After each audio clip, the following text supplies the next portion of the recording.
আমি কি নিজেই কোনো দূর দ্বীপবাসী এক আলাদা মানুষ, নাকি বাধ্যতামূলক আজ আমার প্রস্থান? তবে কি বিজয়ী হবে সভ্যতার অশ্লীল স্লোগান?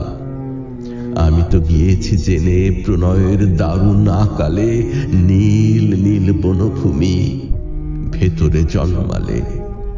কেউ কেউ চলে যায়, চলে যেতে হয়।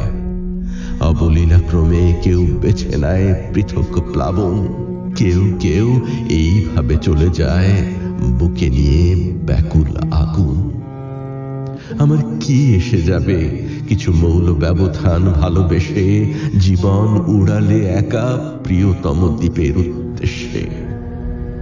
নষ্ট লগ্ন গেলে তুমি তো দীর্ঘশ্বাস ছেড়ে সুকঠিন কংক্রিটে জীবনের বাকি পথ হেঁটে যেতে যেতে বারবার থেমে যাবে জানি আমি ভেবে একে তাকে দেখে। তুমি তো অসময়ে অন্ধকারে অন্তরের আরতির ঘৃতের আগুনে পূর্বে নির্জনে আমাকে পাবে না খুঁজে কেঁদে কেটে মামুলি ফাল্গুনে।